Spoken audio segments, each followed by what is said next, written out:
E aí, galera, tudo? Então, o vídeo vai trazer um pouco sobre um breve resumo aí o que é desigualdade econômica, tá? E destacar algumas causas, então, extremamente importantes para entendermos por que existem desigualdades econômicas nas sociedades, né? Nas sociedades aí do mundo. Então, primeira coisa que temos que entender é que a desigualdade econômica ela se caracteriza, então, pelo quê? Pela distribuição desigual de renda em determinada região, tá? E essa desigualdade de renda, ela é influenciada, então, por fatores como históricos, sociais, tá? E pela falta de investimentos em políticas sociais. Então, são características extremamente importantes aí para entendermos o que é a desigualdade, então, econômica, desigualdade de renda, tá? E dentro disso a gente também precisa entender que existem diversas formas de medir a desigualdade social e econômica de um país. E entre elas a gente pode então destacar aí a renda per capita, né? Que é a soma de todos os salários dividida pelo número de habitantes de um país. E nesse caso, essa medida ela é relativa a contextos populacionais e geográficos, tá? Por quê? Porque ela nem sempre é a melhor forma de demonstrar as desigualdades de um país. Por quê? Porque essa por renda per capita, ela desconsidera as diferentes classes sociais existentes de um país, tá? Além da renda per capita, também tem a ideia do Índice de Desenvolvimento Humano, né, do IDH, que serve então também como um indicador geral de qualidade de vida, considerando aí fatores como expectativa de vida ao nascer e, por exemplo, o acesso à educação, tá? E além desses aí dois, da renda per capita e do IDH, também temos que destacar aí, e precisamos com certeza entender um além desses dois, que é através, por exemplo, do que foi criado pelo estatístico italiano, então o Gini, né, o Corrado Gini, que desenvolveu em 1912 o chamado depois coeficiente de Gini, que se tornou aí o principal indicador para medir desigualdade de renda, tá? Por quê? Porque o coeficiente de Gini ele relaciona a porcentagem de pessoas com a porcentagem de renda em determinado país. Tá? Então, os resultados aí são classificados em pontos percentuais, que é multiplicado por 100, e resulta aí uma escala de 0 a 1, onde o zero ele corresponde à completa igualdade, onde, por exemplo, assim, todos receberiam a mesma renda dentro de uma região, dentro de um país. E o 1 corresponde à completa desigualdade, tá? Por exemplo, se chegar a 1, seria uma pessoa recebe toda a renda do país, tá? Então não existe nenhum país em absoluta igualdade ou absoluta desigualdade, né? Embora a distância entre os países mais desiguais e mais iguais, ela é bem significativa, tá? Por exemplo, em 2016, o Brasil apresentou um índice de 0,5130, né? 0,5130, que classificou o Brasil como o 10º país mais desigual do mundo. Já em 2017, o índice de desigualdade de renda no Brasil, ele apresentou um crescimento ainda acelerado, subindo 1,64%, e ficou mantendo, né, o Brasil na posição aí do ranking mundial como o 10º país mais desigual do planeta. Então, só trazer um pouquinho dentro dessa ideia das formas de classificação, né? E de entendermos essa desigualdade. Então, vamos ver aí 5, vou destacar 5, tá? Causas aí que geram essa desigualdade econômica. Então, a primeira que a gente tem que destacar e precisamos entender e estudar é a herança colonial, tá? Que é um fator comum em quase todos os países, por exemplo, da América Latina e da África. Especialmente aqueles então que foram colonizados por países como Portugal, como Espanha, Inglaterra, França, né? Mas aqui a ideia é focar no Brasil, tá? Então, nisso a gente também precisa entender e perceber que é evidente que a formação da estrutura sociopolítica e econômica do nosso país, ela foi profundamente influenciada aí por uma estrutura colonial e hierárquica, centralizada e discriminatória. Então, onde havia pouco interesse aí em distribuir riquezas, dar direitos políticos à população local e incluí-la na administração, né, e no consumo de produtos. Tá? Então, durante o período aí de dominação portuguesa, a maior parte da produção local então brasileira era drenada pelo mecanismo de circulação colonial, né, através do pacto colonial, já que os preços dos produtos metropolitanos, então, eles eram extremamente altos e mais de 90% da renda disponível era concentrada nas mãos dos poucos proprietários de engenhos e plantações. Então, trazer aí a ideia, né, dos povos ibéricos, né, que são os povos vindos de Portugal e Espanha, pelos quais fomos então colonizados, trouxeram aí um modelo de colonização marcado pelo uso intensivo da mão de obra escrava e da estrutura latifundiária, que serviu para consolidar um sistema econômico exclusivo, já que colocava grande parte então da terra nativa nas mãos de muito poucos, né?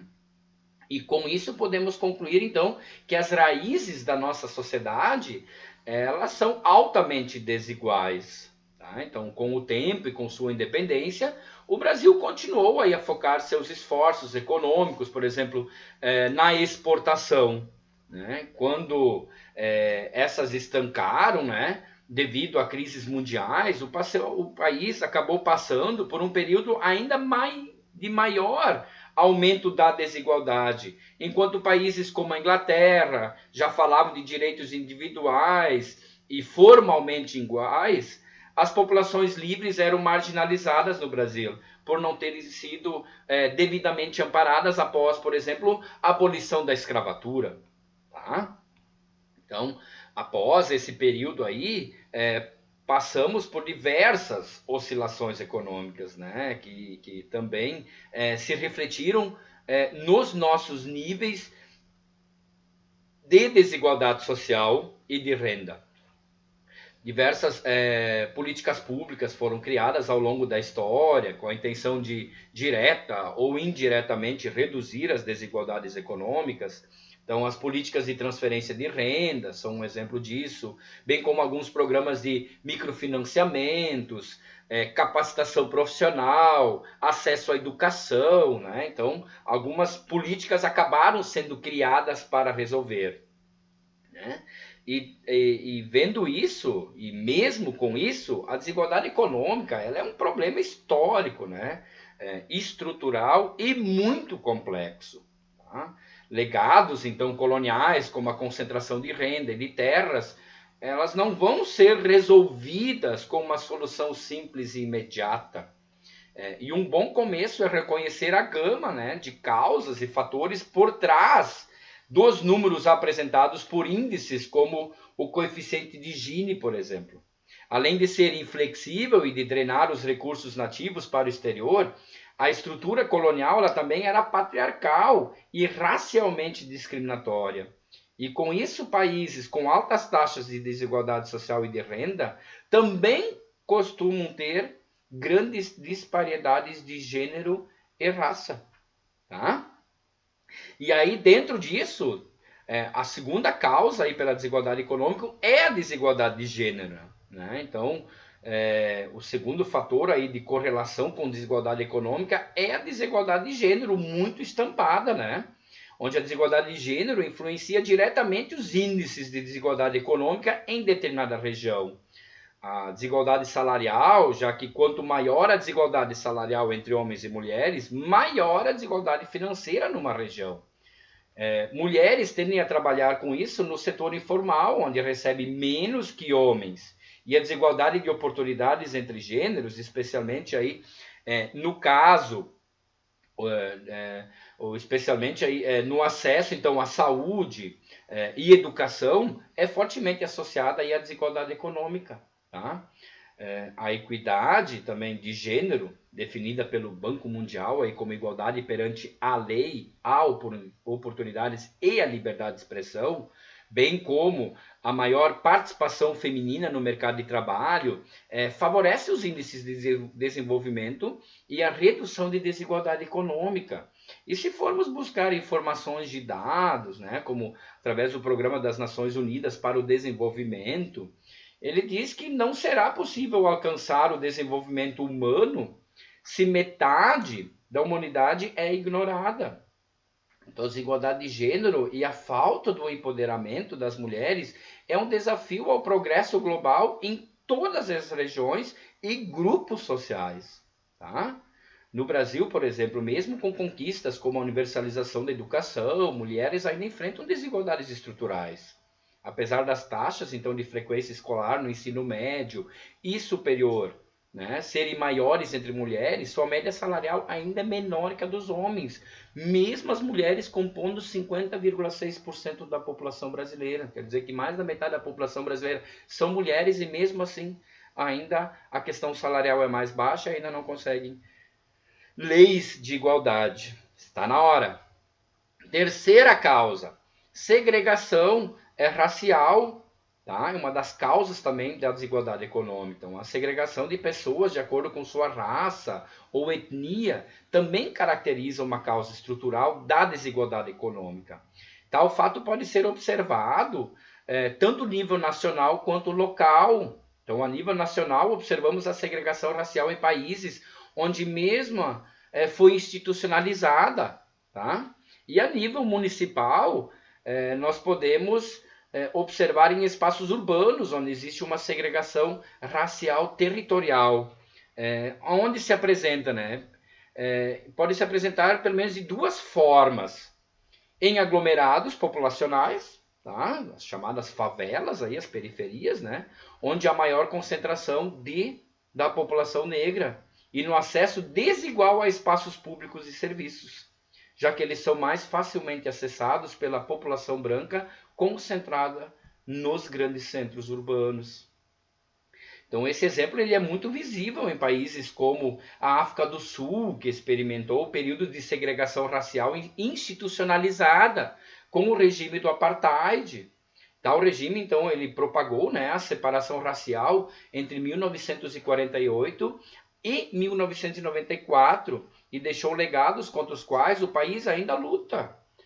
Hoje, por exemplo, a África do Sul enfrenta um índice de desemprego muito elevado, em que a maioria dos desempregados são negros, e esses cidadãos negros, que compõem quase 80% da população total, ganham em média um sexto do salário dos cidadãos brancos. Então, olhem a disparidade econômica aí, trazida por uma herança, por uma segregação institucionalizada que não existe mais, mas que ainda mantém resquícios muito fortes dentro do processo cultural. E no Brasil essa situação também é notável, ainda que a segregação não tenha tido um amparo legal ao longo, né, da história. Um exemplo visível de segregação racial no Brasil, que também exemplifica sua relação com a desigualdade econômica, são os espaços urbanos. Tá? Então a gente pode trazer aí o sociólogo Danilo França, que pesquisou o problema usando como referência a cidade de São Paulo, e chegou à conclusão de que a segregação pode ser observada no acesso a recursos, ao mercado de trabalho, a serviços públicos e a equipamentos culturais e de consumo. Tá? De acordo com ele, os grupos concentrados em periferias possuem menos acesso a recursos importantes para o seu desenvolvimento, que se concentram em bairros centrais. Né? Também de uma forma similar, a geógrafa Luciana Maria da Cruz afirmou que, pelo fato de a história do Brasil ser marcada pela concentração de riquezas, a desigualdade socioespacial se tornou uma consequência, né? E a raça um fator vinculado a isso. Tá? Então, na medida em que os espaços públicos perdem sua coletividade, conjuntos habitacionais passam a ser ocupados por pessoas de classes econômicas altas e as regiões centrais são supervalorizadas, e assim alguns grupos tendem a se isolar, criando ainda mais desigualdade econômica e social, E para diminuir a desigualdade de renda, tá? É necessário, então, resolver problemas como a segregação racial e a desigualdade de gênero. E para isso é preciso que o poder público e poder privado e a sociedade civil façam a sua parte. Né? Precisamos de políticas públicas que incentivem planejamentos urbanos que favoreçam a mescla social, de empresas que percebam as vantagens em trabalhar-se com equipes de gênero e raças diversas, e de uma sociedade disposta, principalmente, a quebrar preconceitos. É isso que nós precisamos para resolver o problema da segregação ainda existente. Quarta causa, a localização geográfica e comércio exterior dá para se trazer também à tona. Então, desde o período colonial, a localização geográfica ela serviu para posicionar os países dentro do sistema de comércio internacional. Né? Países, nesse caso, que constroem conexões com a economia global, possuem benefícios que vão além da troca de mercadorias. Tá? Finanças, turistas, estudantes, recursos de comunicação também atravessam fronteiras. Tá? E países que estão conectados com essa rede global podem fazer crescer seu produto interno bruto, por exemplo. No entanto, para que sirva para diminuir a desigualdade econômica, essa integração ela deve ser aliada a políticas públicas domésticas, né? Que fortaleçam a distribuição de renda e o acesso a oportunidades. No Brasil, por exemplo, os benefícios do comércio exterior não são distribuídos igualmente em todo o território brasileiro. Né? Estados com maior porcentagem de exportações possuem maior porcentagem do PIB. E estados mais pobres ganham muito pouco com a abertura econômica. Tá? E aí tu tem desigualdades regionais que têm relação com o desequilíbrio do mercado de trabalho. Por exemplo, quando o Brasil passou a se integrar com o comércio internacional, a demanda de trabalho para desenvolver indústrias aumentou. Porém, a maioria dos trabalhadores, especialmente em regiões mais pobres, não tinham as habilidades necessárias para essa nova configuração do mercado e acabaram recorrendo ao trabalho informal. Tá? E no mundo globalizado em que vivemos hoje, o comércio internacional ele impacta diretamente a empregabilidade dos trabalhadores. E com isso, os níveis de desigualdade econômica entre países e dentro de um mesmo país.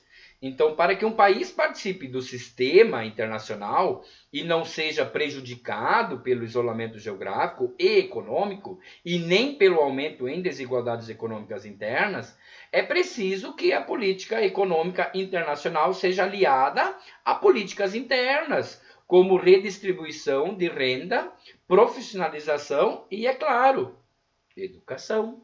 E aí, sobre educação, é assim a quinta causa que eu quero destacar, que é o acesso à educação, também é com certeza um dos fatores importantes que mantém uma desigualdade econômica ou que podem gerar cada vez mais desigualdade econômica e renda, principalmente, né?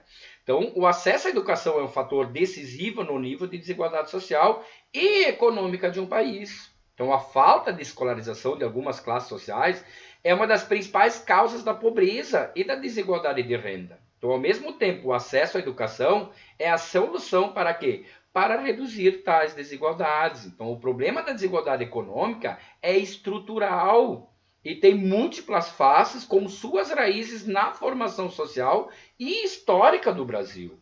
Tá? Então, conforme os mercados de trabalho se modernizam, e se modernizaram ao longo do tempo e se tornaram mais competitivos, o acesso à educação se tornou requisito para que se tenha uma boa renda e para que se possa responder às demandas do mercado.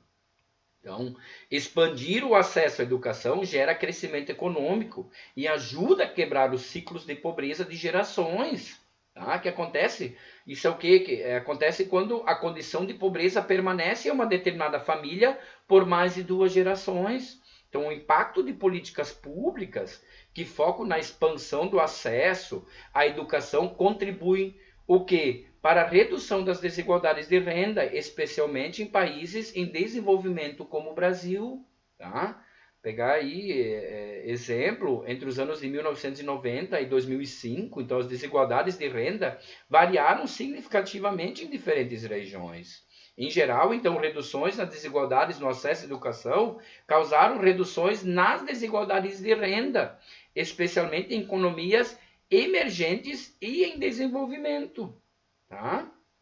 Então, os países com maiores notas em avaliações e testes nacionais e internacionais de conhecimento também são aqueles com menores índices de desenvolvimento, com menores índices de desigualdade econômica.